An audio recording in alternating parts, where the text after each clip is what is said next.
We've all heard this saying, jump for show, corner for dough. Today in this video, we're gonna learn how to corner for dough. We're gonna go over all of the fundamentals of a corner, from our body position, roll speed, what gear we're in, and the engine braking, outside foot placement, to our head, to where our butt sits.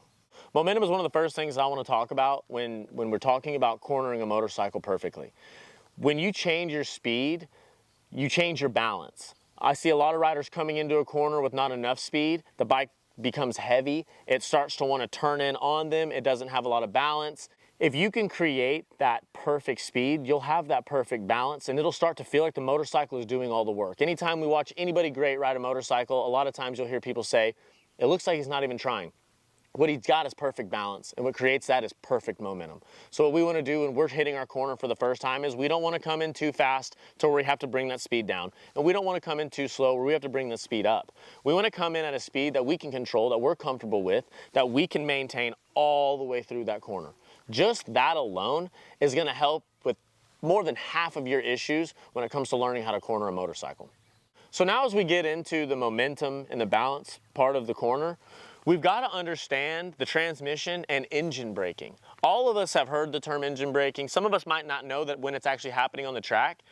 Engine braking is when you let off that motorcycle and you feel that your energy going forward and you feel that motorcycle slowing down, losing speed, that is your engine brake. If you take off in first gear, take off with a lot of power, you let off, you have a lot of engine brake. You go into second gear, a little bit softer of a hit, a little less aggressive engine brake. Now you go up to third gear, way softer of a hit, way less engine braking. It's so important that you understand those characteristics of a transmission.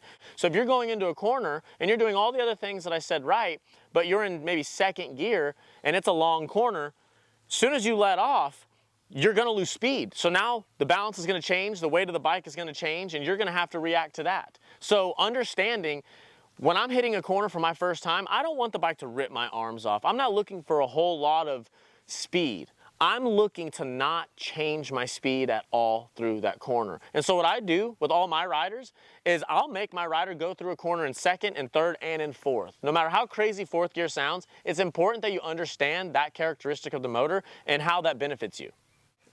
So the third thing that I want to go over when talking about a proper corner is our body position. It's no different than when you're doing a bench press. When you do a bench press, you're not doing it from up here. You don't have no strength like this. And you're not doing it with your elbows down beneath the bar because you don't have no strength like that either. You're square with the bar. For me, riding a motorcycle properly and hitting a corner properly is about being relaxed and being loose and kind of allowing the bike to flow. So what I do is I like to just set my hands on the bars and I take a couple deep breaths. And about the second or third deep breath, you'll find that comfortable, relaxed position to be in. I want to be relaxed when I'm learning a corner. I don't want to be tight. I don't want to be squeezing to death and changing what the motorcycle is built to do. I want to allow the motorcycle to do that. So what I'm going to do, simply, got my toes on the pegs here, not my heels. When I sit down, I don't want to sit on a toilet. I'm not sitting down behind the foot pegs and taking all the weight off that front wheel. What I'm actually going to be doing is I call it sitting down on my toes. I want to sit straight down. My butt is right above my heels, which is right above that foot peg, keeping myself really centered.